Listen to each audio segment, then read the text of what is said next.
Hello all, welcome back to our channel. In this video, we are going to learn some interesting new sentences. If 5 sentences English లో ఎలా చెప్పాలో మనం ఈ video ద్వారా తెలుసుకుందాం. Skip చేయకుండా వీడియోని స్టార్టింగ్ నుంచి ఎండ్ వరకు చూడడానికి ట్రై చేయండి. Without any further ado, let's get into the video. I asked 2 questions in the previous video. Okay, వాటి ఆన్సర్స్ ఏంటో మనం ఈ వీడియో ద్వారా తెలుసుకుందాం. నా కోసం ఇది చేయలేవా? Can't you do this much for me? బ్రతిమలాడటం and treat. Okay, first one is ఇక్కడ చాలా ఉక్కపోతగా ఉంది, మేడ మీదకి వెళ్దామా? ఇక్కడ చాలా ఉక్కపోతగా ఉంది, మేడ మీదకి వెళ్దామా? మనం చాలా తరచుగా యూజ్ చేస్తుంటాం కదా ఇలాంటి సెంటెన్సెస్. ఇది సమ్మర్ కూడా friend.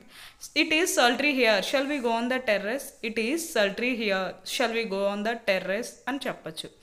And second one is చెమటతో తడిచిపోయాను, ముద్దైపోయాను. మనం చాలా సందర్భాల్లో యూజ్ చేస్తుంటాం కదా, మనం కొంచెం నీట్గా రెడీ అయ్యాక చెమటతో తడిచిపోతుంటాం కదా. దీన్ని ఇంగ్లీష్లో I was drenched in sweat. I was drenched in sweat. Drench అంటే తడిచి ముద్ద అవటం. అదేవిధంగా ఒక ఎగ్జాంపుల్ చూద్దాం. I was sweating like I had taken a shower. I was sweating like I had taken a shower.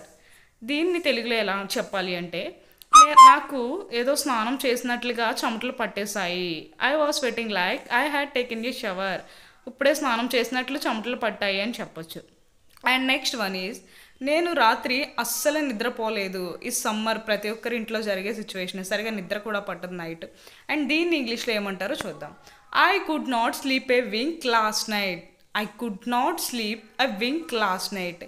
Wink అంటే రెప్పపాటు కూడా పడకపోవటం అని చెప్పొచ్చు.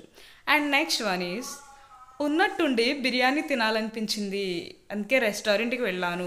మనం చాలా సందర్భాల్లో సడన్గా మనకు బిర్యానీ తినాలని అనిపిస్తుంది కదా, అలాంటప్పుడు దీన్ని ఇంగ్లీష్లో ఎలా చెప్పాలి అంటే I had a sudden craving for biryani and went to the restaurant. I had a sudden craving for biryani and went to the restaurant. Craving అంటే ఒక దాని గురించి పరితపించటం, అంటే బాగా ఆసక్తి చూపించడం ఒకే దాని మీద, అలాంటప్పుడు క్రేవింగ్ యూజ్ చేయొచ్చు. అండ్ నెక్స్ట్ వన్ ఈజ్ నీ రాక కోసం ఎదురు చూస్తా. మనం చాలా సందర్భాల్లో ఎవరైనా అబ్రాడ్ కానీ ఎలాంటి దూరంగా వెళ్తున్నప్పుడు నీ రాక కోసం ఎదురు చూస్తా అని చెప్పాలి అంటే I will wait for you to come.